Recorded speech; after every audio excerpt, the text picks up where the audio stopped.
Great, good afternoon. My name is Lauren Williams. I'm Adult and Community Services Manager for the Columbia Public Library, which is part of the Daniel Boone Regional Library System.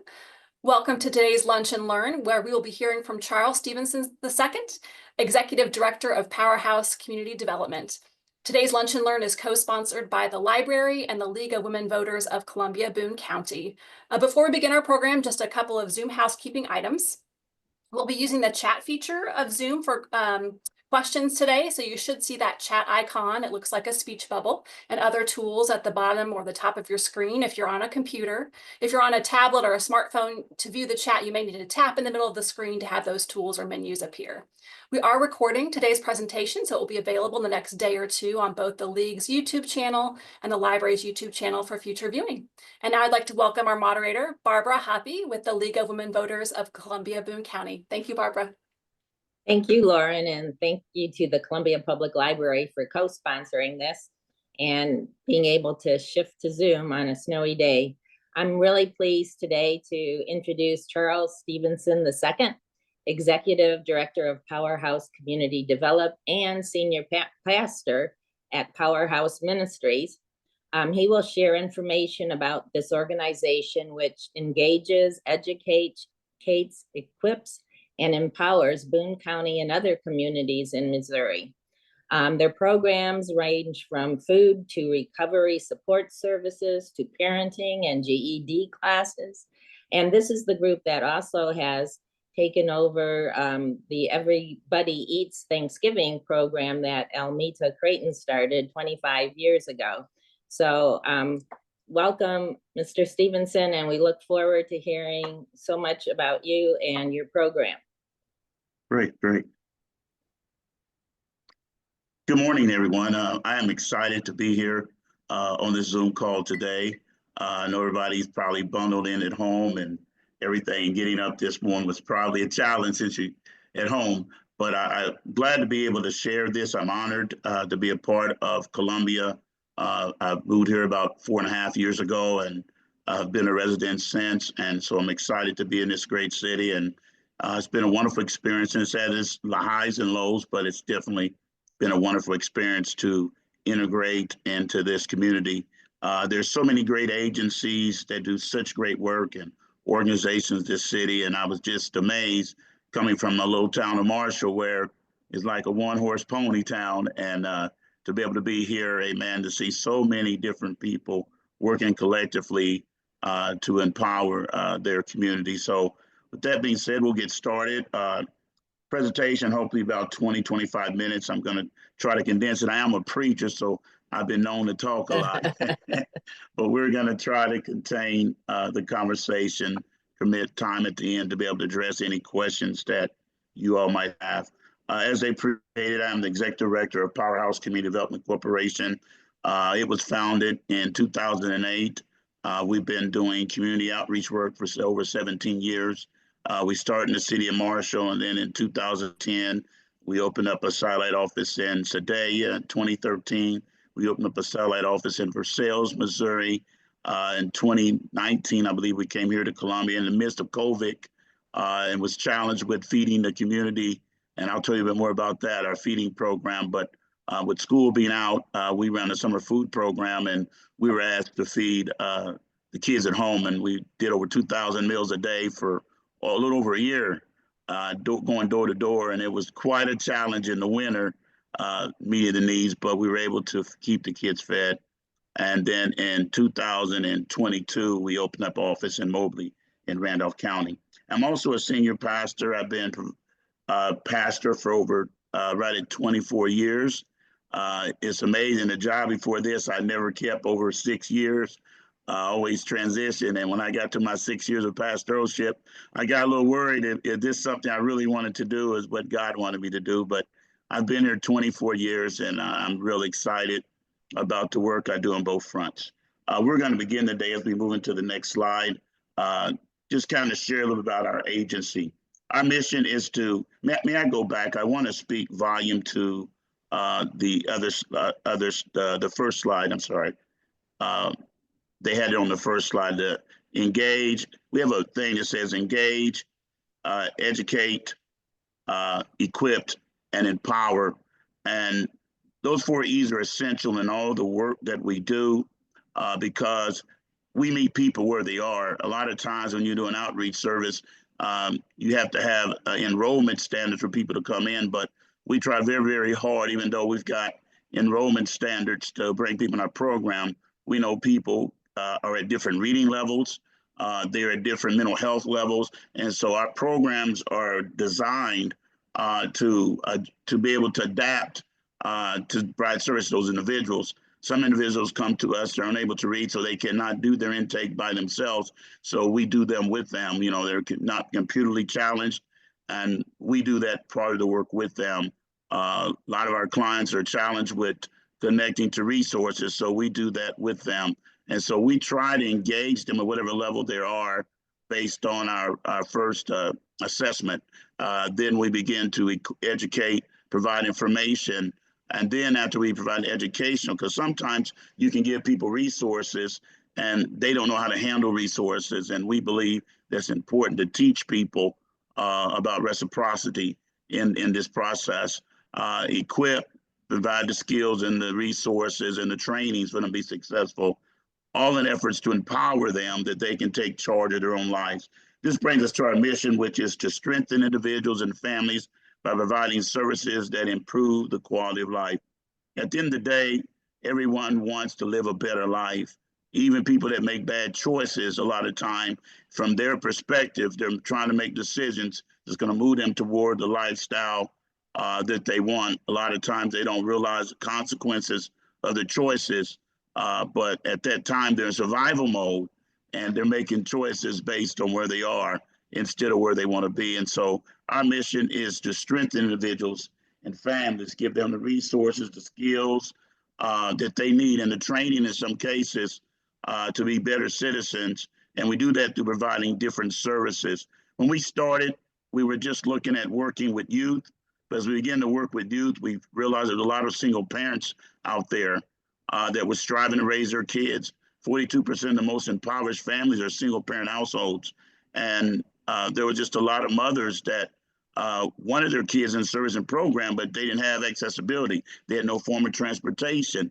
So as we begin to provide services, we always focus, what are the barriers that are keeping people from accessing the services that we have? I discovered that we have a lot of wonderful services, but a lot of times there's barriers. And many times, from our perspective, you know, if we're doing well in life, we can't imagine some of the simple things that may be barriers to other people that we take for granted. And so we try to be more sensitive to those types of issues in our providing our services. And we try to, in some of our questionnaires, capture that information from the population we're serving so that we make sure that we can serve them both effectively and efficiently, because we want to see their lives improve. Our mission is the global implementation mission that result in people living a self-sufficient, enriched, and rewarding life. Self-sufficiency is very, very important to me. Early in my work of community service, I realized that at the end of the day, I wanted to see people self-sufficient. A lot of times I say things that many nonprofit organizations say, I don't say, but it should be all our core ideology is, I want to provide services to the point that I'm not needed anymore. I know that sounds crazy because we get our funding based on serving more people. And every year we're trying to serve more and more, but if we have to serve more and more, it means a greater need. And my ultimate goal is to reduce food hunger, to reduce lack of education, to reduce the number of people that can't read. And so it's about improving the quality of life where people become self-sufficient. So I hope someday that I can work myself out of a job. I don't know if that's realistic thinking, but that is the approach when I do the work we do. Some of the core services that we have is our family enrichment. And I'll talk a bit more about these. These are just the core services. Health education. We believe health education, we're talking about the mental health here, not just the physical. The nutrition and wellness services speak volume to that. But we believe people have to have an understanding of life practices life philosophy that is very essential in leading a healthy life. Proper rest is one. Exercise. There's so many things that they can do, and you even know learning how to cope with different things. Coping mechanism. All those things are important to helping people be successful in life. Definitely being on nutrition and wellness is resource development, community engagement, youth empowerment, and youth early reading intervention. We'll go to the next slide. Some of the programs we have around those areas is our Power of Hope, which is our recovery support and mental health treatment programming. Fresh Start, which is our transitional housing. Heat and Heat for Her, which is our drug court program, which we meet with different individuals that are in the drug courts that have lived very challenging lives and experienced a lot of trauma in life. And so that's a program that's unique in itself. Fathers Committed to Families, which is one that I cherish, being a father and raising kids and knowing the important role that the father plays in the lives of his kids and his family. Boys and Men, which is our adolescent development program. Powerhouse Family Healing. As we were working with substance abuse and people coming from substance abuse mental health, we realized that they did damage to their family as well.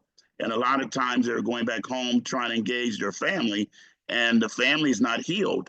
They did some things that really impacted the family, and they want their family back, but there's got to be a healing process. So we have a family healing program, which is inclusive of the family in therapy and in activity sessions. Healthy Choice, which is a new program that we rolled out in the last 2 years. It has evolved. It is a combination of a parenting educational class and also in school and after school life skills and mentorship for youth.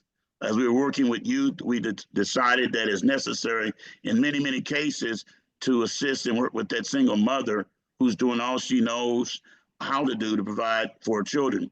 A lot of these mothers sometimes got pregnant at an early age, at 17, and by the time they were 22, then they had 3 kids. And so it isn't that they don't necessarily know all the things they should do.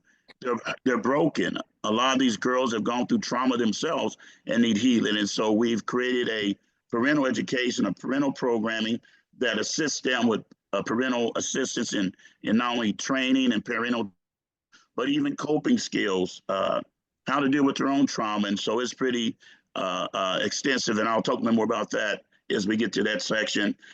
Youth Power is our activities. We do a lot of events throughout the year for youth to empower them, and we'll speak a little bit more of that as we each program. And then Camp I Love Me, which is our summer camp, which we have about over 100 kids every summer, the last 2 summers, that we take for 10 weeks and work with them throughout the summer. Every week they go to a different field trip.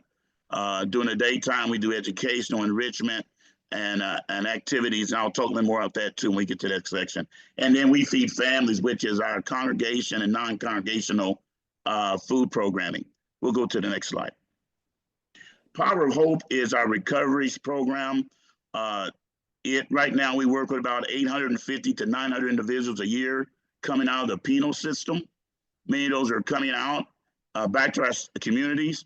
A lot of them don't have resources. A lot of them have limited education, and we're expecting them to re-engage back in the community. That's a real big challenge for felons to get back in the community once they've been branded. And so we help them navigate with employment training, conflict resolution, workplace ethics. And so they usually get a case manager that works with them on one-on-one. They also have a therapist that's there to work with them, to work with if they have substance abuse or mental health issues. They have class facilitation. We all offer a smorgasbord of classes. So when someone comes in our program, they will have classes 2 to 3 days a week that they come to. It may be anger management. It may be substance abuse usage disorder. It may be co-parenting. It may be life skills, but based on the assessment and their input, we select with them. They have very much input in their needs based on the assessments. they can, they're able to get the services available. I see a question popped up. Could you tell us about your funding? This funding is through Department of Mental Health. Our bulk of the funding for this comes to Department of Mental Health. They have what they call recovery support services. We originally, that was not a part of DMH's budget. It was a federal grant they wrote about 20 years ago that was designed to get faith-based organizations involved in recovery, because the data suggested that faith-based organizations could do the services more intimate and for a lot lower cost, and they were more effective because the faith-based organizations helped them reconnect in the community with people. And so it was a big initiative that began there with with a federal grant. It ended in 2017, and there was no more federal funding. Our group that had formulated then across the state, Missouri Recovery Coalition, was created, and we petitioned the Congress to put money in Department of Health's budget. And so we were successful in getting them to put money in the budget to do recovery support services. And so that's where part of our funding comes from, is from recovery support services. Other funding comes from federal grants that we have written. We've got a federal HRSA grant, a 4-year grant that we've written that helps provide services for that as well. And then, of course, we have a contract with OSCA, the drug court, and we'll talk a bit more about that when we get to HEAT.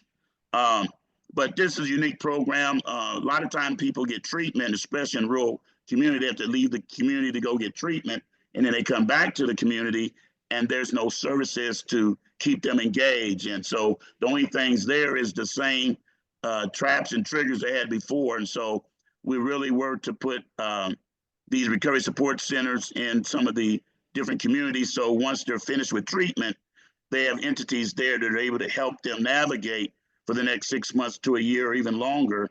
So they might be successful in reintegrating back into the community. We do some child support advocacy and life skills training as well.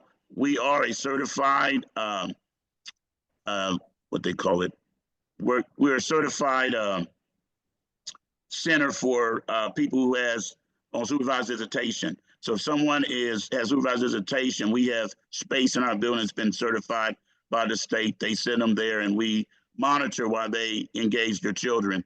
A lot of that is beneficial to us because a lot of our clients have lost child rights. And so we work with them in a reintegration plan to reconnect them with their children in a proper manner and supervise them and keep track to see if they're moving in the right direction. And then we make a suggestion to the courts that, we think they're ready for the next level. We also collaborate with our local justice agency to reduce recidivism. Next slide. Right along with that is our Fresh Start, which is our transitional housing. It was designed to provide safe, stable, and housing environment for those in recovery. To come out of prison and come home, you have to have a recovery plan, a home plan. Many times individuals are coming back into the same house, same neighborhood where they use drugs. And unfortunately, it's not beneficial for many because a lot of times people in those houses are still using drugs. They just never got caught yet.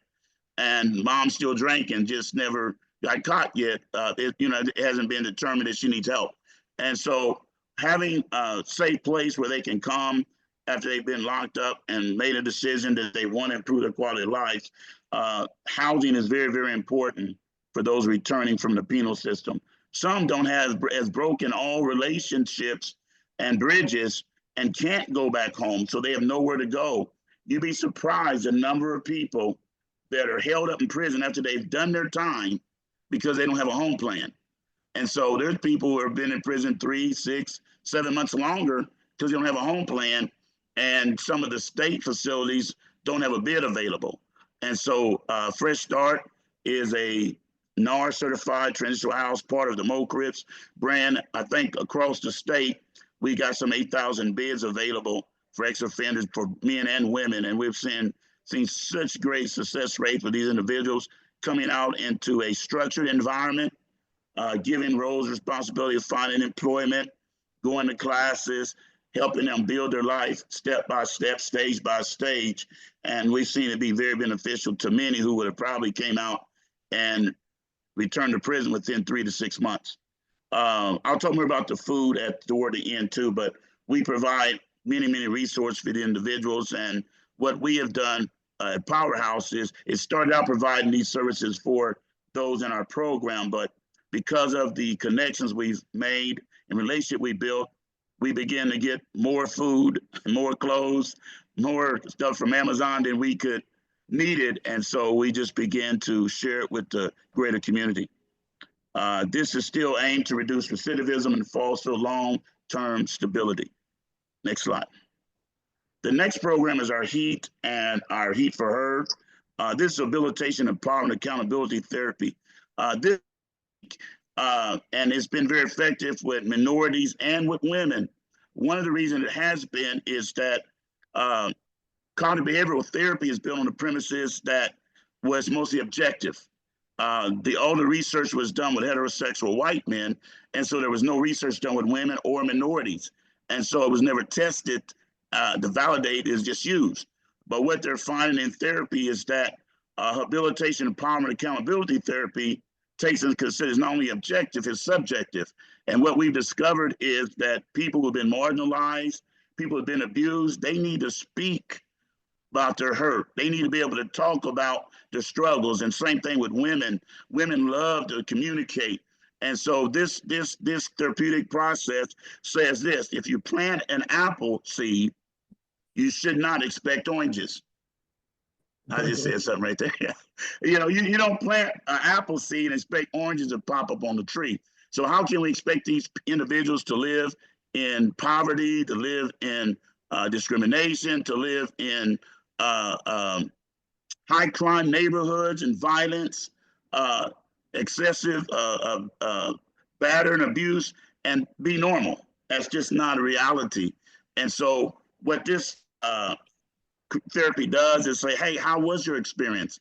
So they get listened to and heard before we move into some of the strategies to help them improve their life. And so we've seen people unpack and really get healed in some of these sessions, to feel they're heard, that they're not just, because a lot of times people say their experiences that's been marginalized and we blow over it.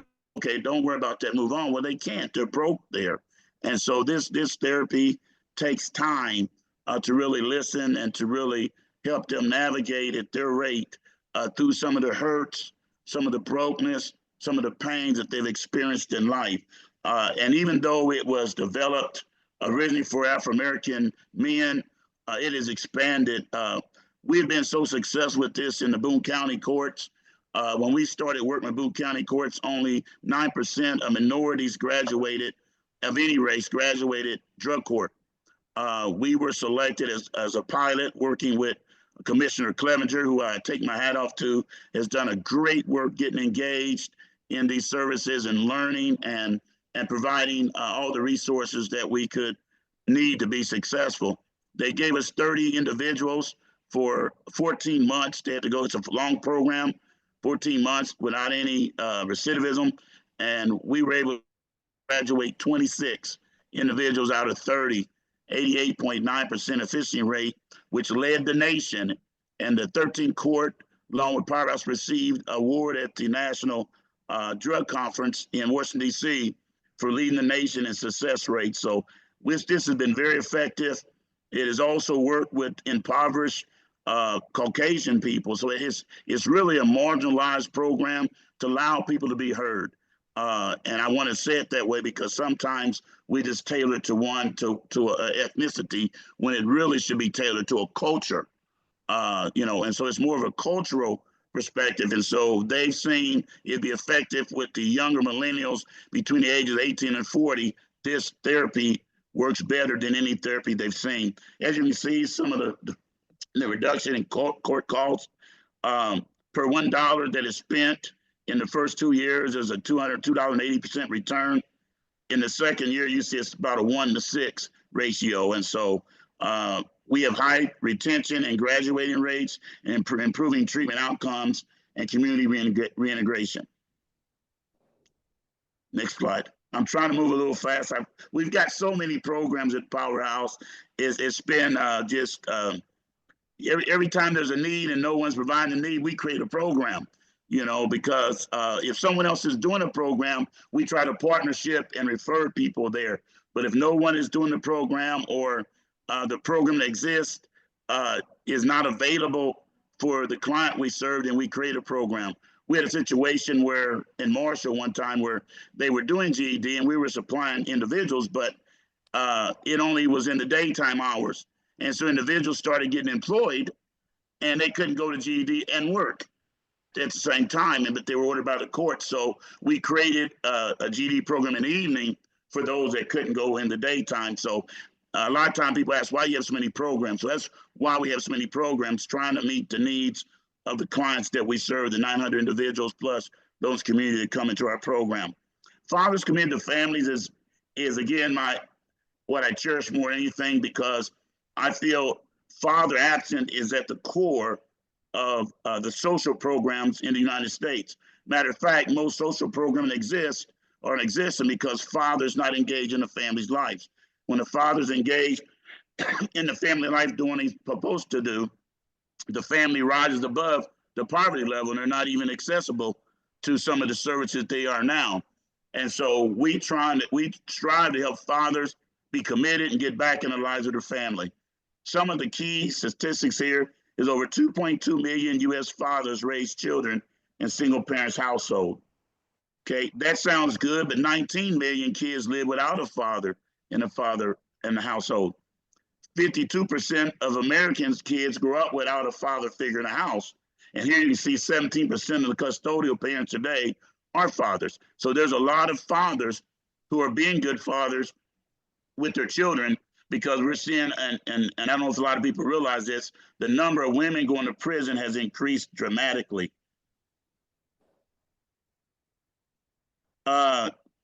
Good Dads is a new program that just came to Columbia. We've been in Columbia for 5 years.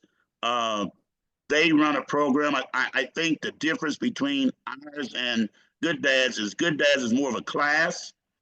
Ours is a whole program. When individuals come in our program, not only do we talk to them about fatherhood and father development, but we do case management with them. We do employment opportunities with them.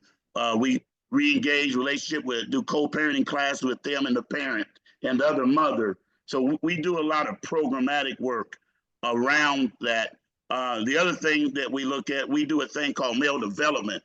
And that's important because in our culture, a lot of our boys are getting into the legal system in the adolescent stage when the father's supposed to be there. So they've never seen a role model. And how can they model, emulate something they have not seen? And so we do fatherhood development. We don't just do a class.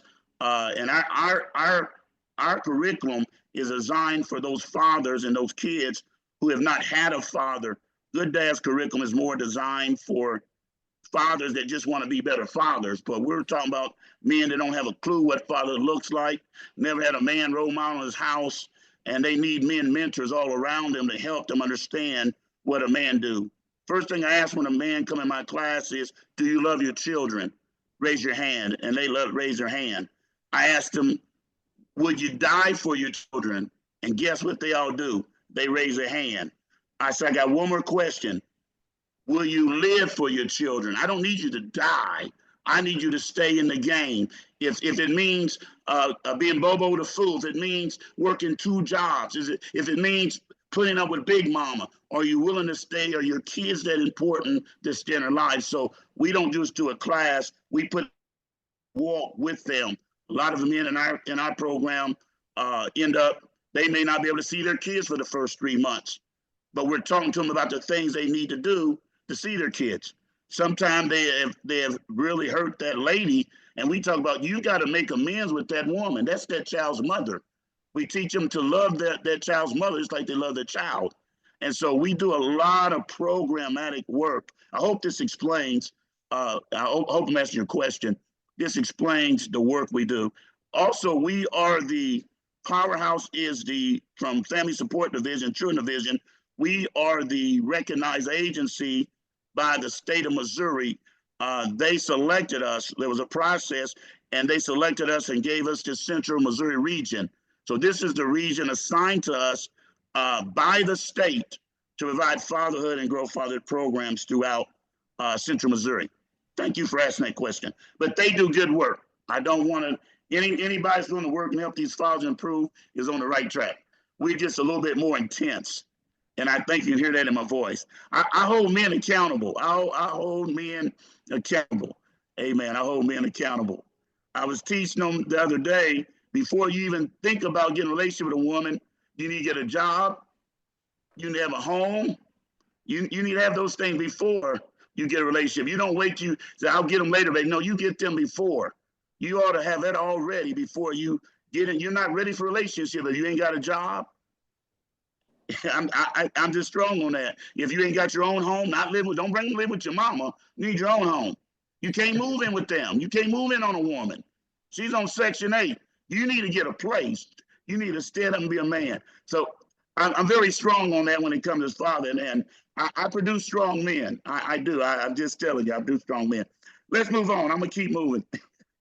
Boys to men, as we were working with these fathers, we realized that these boys have been broken in the teenage age. The dad's not there. And so we're now having programs around, and we're in some of the schools now here in Columbia, in the schools, working with these boys in the adolescent stage, teaching them to be men. There used to be a saying, it's better to build strong boys than repair broken men. We spend too much time trying to repair broken men when we should have helped them transition from manhood, from boyhood to manhood. And so our energy is really working, helping these boys become men. And I know I'm running low on my time, so I'm going to move quickly. Next slide. Powerhouse is our family healing program. As I said before, it's geared toward family members who have suffered and been through a lot. And you ask them to let the man to come back or the woman to come back in the home. And the homes, they don't feel confident. They're not trusting yet. This person has been living foul for 10 years, and now in 4 months, you want them to believe they've changed.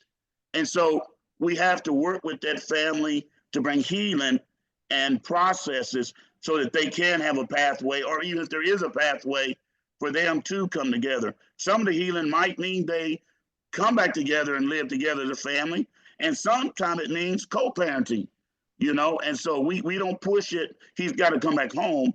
We just want to find out what worked for that family individually, and we have therapists that works with that program, and someone who's also have is on the other side is almost like Elanine, someone that has been hurt is there to help that family member as they readjust. Oh, thank you. Okay. I want to make sure, Ms. Barbara, I don't want to be respectful of time, but this program is one that we're only one of 2 agencies in the state that has with departmental health funds this. And so they selected us. We had a bid, but we were selected as a pilot for this family project. And so as we're working with those in recovery, usually around month 3, our program is designed in 3 phases. One, the first phase is you. Whoever comes to our program, we're going to spend the first 12 weeks working on you. Because if you're no good to yourself, you're no good to anybody else.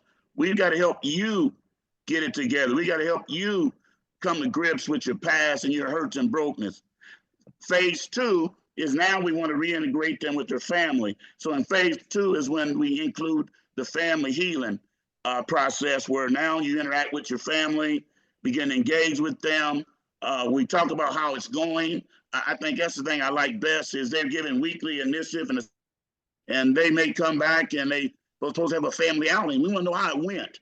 How did it go being in the same room with your ex, with your children? Because sometimes they've not seen them yet.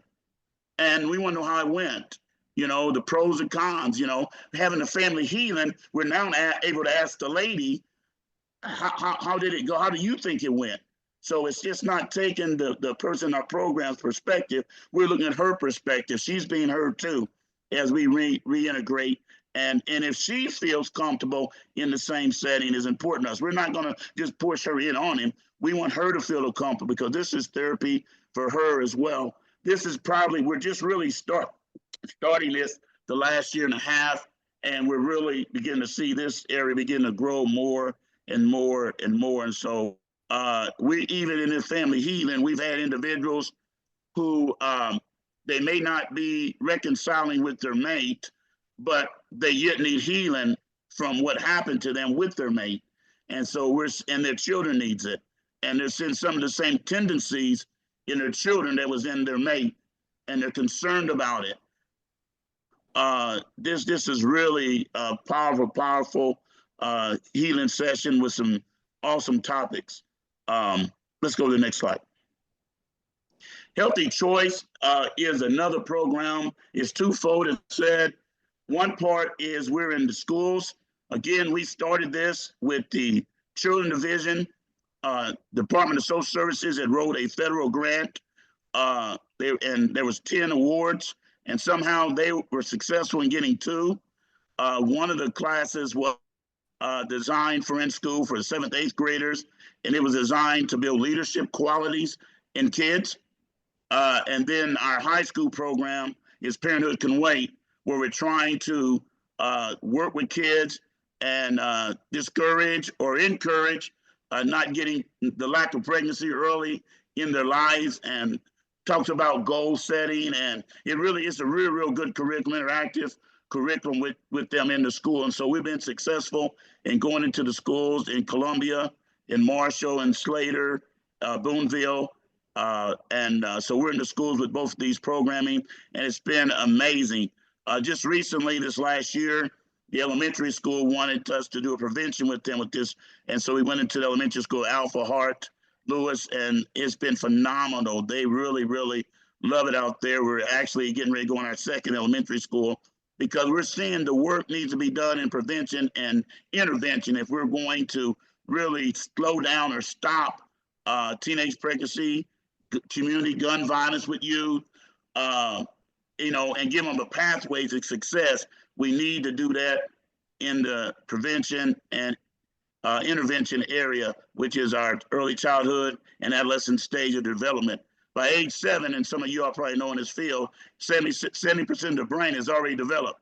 They've already developed traits and skills, whether they're secure, insecure, all that is beginning to be developed at an early stage. And so we're finding out the earlier we can get involved, engaged in these kids' lives, that if we can work with those parents who does not have these skill sets, many of them don't know about the 5 protective factors that our program is built on. So we're able to talk to them about parenting, talk to them about, again, we got to gain their trust, but as we work with their children and have events that they come to, we begin to gain their trust. And a lot of them are really opening up with some of our counselors and case managers about the challenge they're having in child rearing. And so it's really been a very interactive spot and for us. And so anyway, we're in the schools providing life skills and mentorship. Some of those kids, by having that extra person there, some of the teachers are there to teach education, but having us there to work with life skills that they may not have acquired before they came to school or don't see reinforced in their homes, we're able to help set those standards and work with those kids. So now when you have a morning, a kid comes in that's been up all night because their mother might have been abused by her boyfriend, and they haven't ate before they came to school. They're wearing the same clothes they had on yesterday, and they're just angry. And the teacher's trying to conduct a class. We're now having individuals there that can say, teacher can hey, how's it going this morning, Johnny? Won't you just have a seat? I know you're a little upset right now. It's okay, take a minute. Would you like something to eat? A lot of these kids haven't eaten, but having that extra hand there, we take snacks to all the school, healthy snacks. We're really seeing kids begin to, all that heavy emotions and anger and rage begin to dissipate, and a lot of them begin to open up and share. It's a safe haven. School becomes that safe haven place where we help them transition them so they're now in the mindset to learn. And so some of the schools wish we had more workers there, but it's been very effective and everything. We're trying to help parents and youth make healthy choices. A lot of time, it's wonderful to have the freedom of choice, but making the right choice is important to keeping our freedom. And so we really work very extensively with this program. It's expanded. We just this week got approved for after-school program to be a licensed after-school program. We just didn't want to we became a licensed after-school program. And you're going to be hearing a lot more with that, with our STEM projects and just and it's good because not only are we working with them with education, we're working with them with behaviorals, working with them with coping skills. There's just so many areas that we work with kids. Each kid that comes to our program, we have our therapists do their opening assessment so that we know the mental state where they are and the emotional state where they are before we start just assuming every kid that comes in is ready to learn and they're in the same place and same space. And so we work very diligently in that area, trying to be culturally minded and sensitive to some of the challenges faced by the scholars of our community. Next slide. Youth Power is a program of opportunity, of empowerment. These are some of the extra things we do outside of just the classroom stuff. We have it where we can do tutorial and homework with them, enhancement of computer skills. Our substance abuse prevention initiative is one that we really strive, because this population that we work with, the at-risk population, is at 10 times greater risk of getting engaged in alcohol and substance abuse. And we're finding out that if you get engaged with kids in life and give them some other avenues, they will move away from the mindset of one engaged in substance abuse or mental health, not mental health, but substance abuse and alcohol. And so it's a fact with girls that are involved in sports and other activities, they're less likely to get early teenage pregnancy because they're engaged and building their self-esteem, self-worth. And so those things are very important. Most of our messaging around substance abuse is talking about you're an independent, be the original you. You don't have to emulate anyone else. You know, peer pressure can be a big force upon kids, but we teach them that they're unique and they're important and they have self-power, and that their self-power has to supersede peer power. We like to expose them to fine arts and other entrepreneurship opportunities. And I'm gonna talk a bit more about some of the things we do when we get to the summer camp, because summer camp is where youth power really flourishes during the summer. But we do things all year long for kids. We're working now, we're hoping by early May, we wanna do a mother-son dance. We wanna take and teach them proper etiquettes, how to pull the chair out and how to treat their mother, because they know how to treat their mother, then they'll know how to treat a young lady when they get to that stage. I'm from an older generation. When I first started dating in 8th grade, I had to go up to the house and knock on the door and ask the young girls to take her to the movies. And then my dad took us to the movie, but we had to go to the early movie, the 7 o'clock movie, and he picked me up and brought us back home. I had to walk her back to the door. And I learned early about the importance of building relationships with the parents of the young lady I dated. And so I know we're not gonna go back to 1970, 74 in that time frame, but I think some of the principles, some of the morals and values still must be in play, even in our today and changing society. And so these are important values and morals and principles that we try to ingrain in all our programming. It's at the core of what we do. Next slide. As you can see, we have a lot of kids. We expose them to so many different things. I really believe that one of the most essential things you can do with young kids is expose them to things. You don't know what they're good at. You don't know what they're gonna like. Everybody's not a ball player. Everybody's not gonna go to the NFL. Everybody's not gonna go to the NBA, but they can be great engineers, they can be great doctors, they can be great and trades. We need, I don't know about you, but I'm thankful for a plumber. I'm thankful for an electrician. And so there's many trades. So we try to help them find a pathway of things that they love and love to do. We're in the process now. We've just got a new system that we're trying to acquire. I'm trying to raise the $10,000 for it now, but it is a virtual program that has over 42 career paths. and they're able to put they virtual world, so they're able to put the headset on, and they can be a maintenance man in a factory, and it shows them the levers, and it is phenomenal. It's got professional fields as far as medical science. It's got all different areas, but it really rates their aptitude, life interests in different areas, but exposes them. And so during the summer camp, every week, we take them on field trips, trying to expose them to trying to expose them to museums. We take them to the not only art gallery, but we take them to the aquarium, take them to the zoo.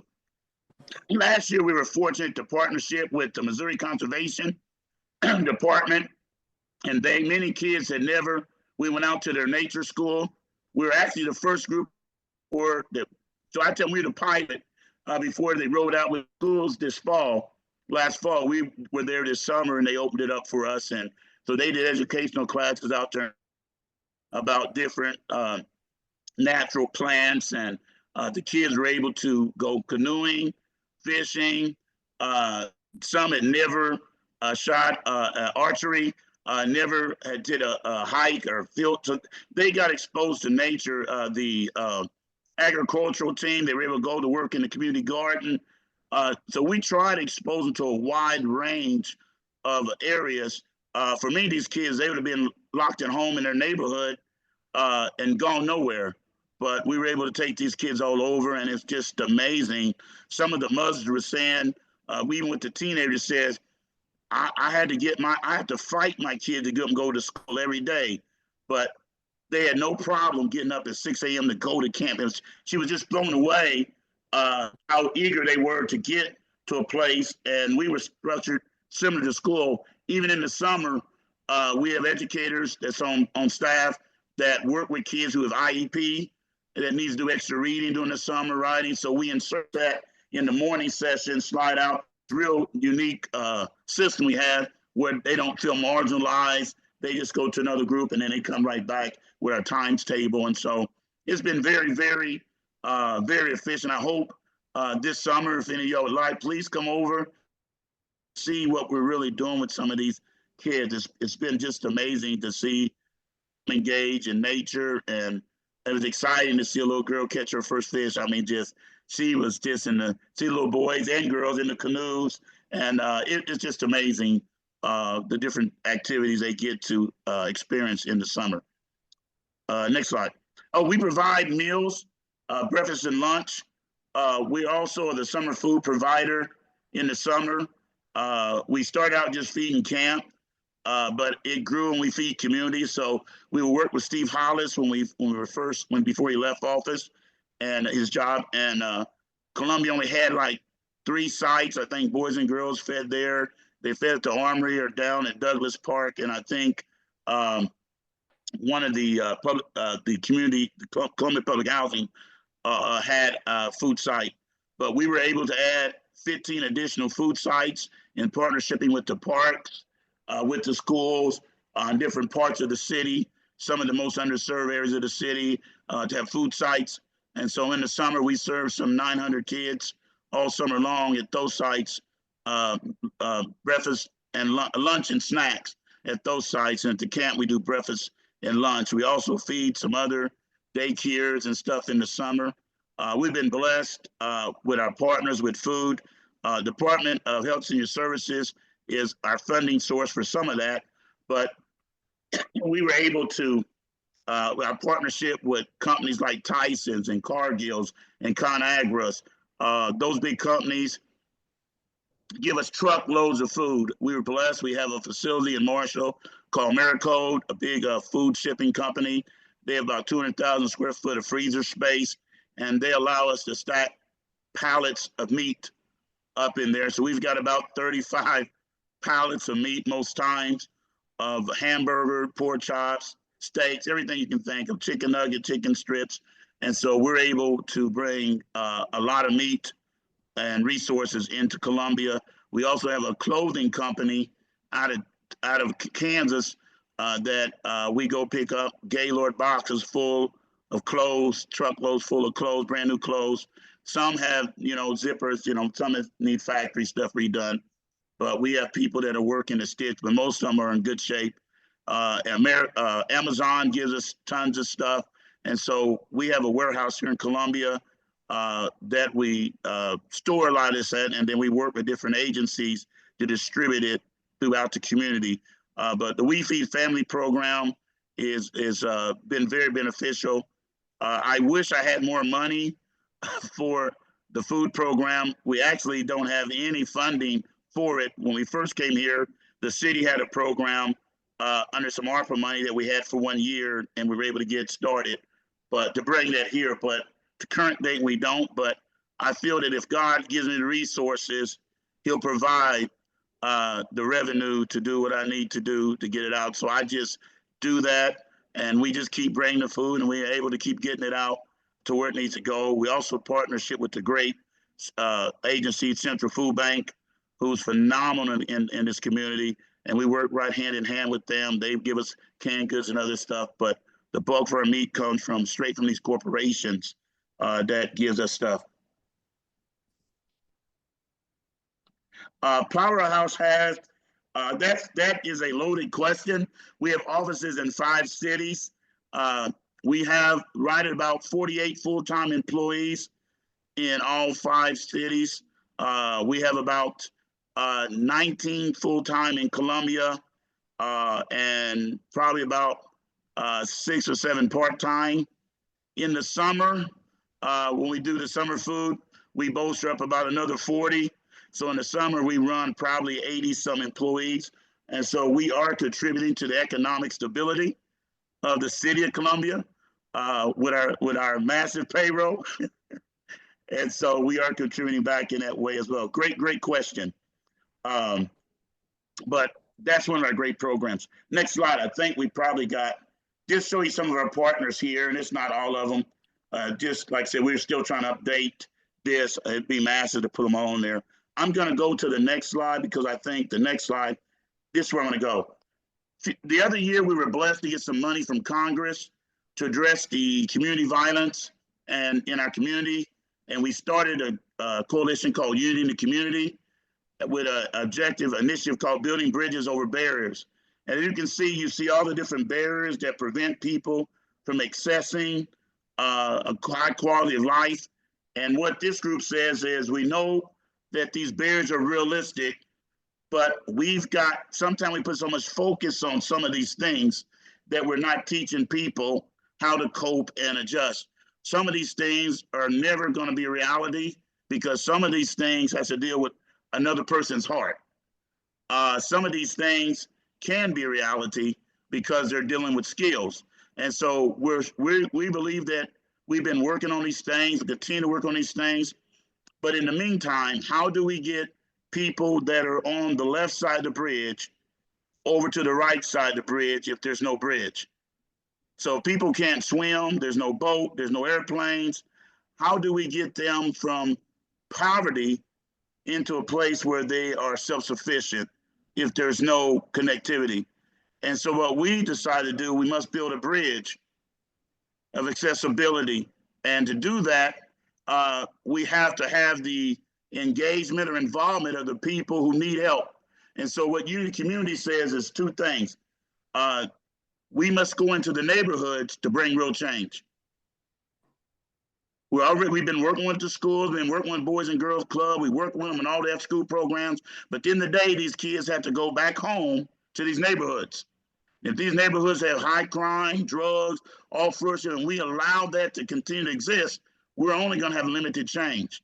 So we have to bring real change in the community. And so this group was designed to work with grassroots organizations who may not have resources, but they have the trust of those neighborhoods. You've got a lot of small agencies that are doing work in these neighborhoods and the people trust them because the people look like them, they've come from them neighborhoods. And what we're saying is there must be a relationship between smaller agencies and bigger entities that are working together, laying aside our differences, laying aside our contracts, laying aside our grants, and really focus on the issue. So this group here, when we came to this group for the first year, no one was allowed to bring any of their flyers about their agencies because we weren't focusing on agencies. We're focusing on a problem. How can we together bring change if we all got a hidden agenda? Most of the time, group meetings are coming just to tell you what we're doing, then we go back work in silo. We intentionally lay those flyers apart away and say, what can we do together to bring change? And so we decided that we would do neighborhood improvement events. So we took the services to the neighborhoods. A lot of our agencies are only open from 8 to 5. The people that are working that from these neighborhoods, they can't get off work. They can't afford to miss a day of work. Many of them don't have transportation. They get dropped off at work and dropped off at home. And so they don't have access to the resources. So we took resources in these neighborhoods in the evening from 4 to 7. And so we had people that had never been to the Merritt, never been out to Indian Hills, never been, this only thing I heard about was on TV, that went into these neighborhoods, set up their booths. It was wonderful seeing the different agencies, VAC and Burrell and all the other great agencies in the city come set up a tent. And so we've had over 38, 40 agencies take resources into these neighborhoods, set up a tent. We have event, fun food and stuff to get the people out. And it's been amazing to see people engage in services and get services these people have never had service before. And so it's been amazing to see some of the results. And even the agencies that go, if you talk to them, they'll tell you there's been nothing like this. Our goal is to improve neighborhood and health safety. Some of these neighborhoods are unsafe. They don't have street lights, they don't have speed bumps. People are just driving through there crazy. And so we want to see change in some of the structural environmental changes. We want to decrease neighborhood stereotype and stigma. There are good people living in some of these underserved neighborhoods, these kids and family we're working with. And so, am I out of time, Barbara? Oh, okay. I just need about 2 more minutes. I'm right done. And so by having a news company come over there and see, there's people who got food gardens in their neighborhood that they're feeding their neighbors with. And so it just changed the ideology of the neighborhoods, and it's just been very efficient. The police department, the fire department, a partnership when it's going to the neighborhood. Coming housing has opened up. It's just been amazing to see us work selflessly in these veins, trying to bring change in the neighborhoods. We're working along with the city, with Shauna Johnston. They've got some small grant money they're getting ready to give to some of the neighborhood improvement. One of the things we said is important is we can no longer go do this stuff. People have been entitled long enough. We must now rally them and teach them to advocate for themselves if we're going to have long sustainability change in their neighborhoods. We've got to find champions that live there that we can get along with and help them build their own, just like a neighborhood improvement out in another in a good neighborhood. We've got to put a neighborhood improvement team together in their neighborhood and then assist them in building community gardens, planting trees, cleaning up the neighborhood, petition the city for speed bumps or lighting in their neighborhood. And so we're empowering them as residents of what their rights are and what they need in their neighborhoods. And so I just wanted to share that with you. I think that was the last slide. This is some of the events we do. The back to school, over 2,000 backpack school supplies we do every year. The Halloween, the big Thanksgiving. We were excited and was honored to keep Miss Amita Creighton's her vision and her mission going. And I've tried very diligently every year to make sure people know this is her event. We're just, Powerhouse is just keeping it alive. Then our Christmas event. And with that, if there's any time for questions, I don't know. I was trying to get through all this a lot to unpack, but a lot of asked questions along the way. You can volunteer. The unit community has a page, Facebook page. You can connect there on. You can connect with our Columbia office, and they will get you connected with our community liaison. We have Erica Buford is working with me there. Trina Hernandez, she's working. We have several people that is working on that community side, and so they will definitely connect you with the right people. We're always needing people that can come in and to the warehouse. One of the big things we have now, we've had some college fraternities and sororities come in and sorting the clothes so we can get them all sorted, fix hygiene kits. This stuff is available to anybody in the community that needs it. We're just a broker for it. We've been blessed to get it, bring it into Columbia, and I'm hoping that Columbia it can become a distribution center for this central area for anybody that agencies that need clothes or people needed clothes can just come get them and take them and get them to the people they need. I just want to get funding to be able to bring stuff in, and then the agencies that are doing great work through Unity Community can get them out where they need to go. Thank you. Thank you. Thank you so much. Wow.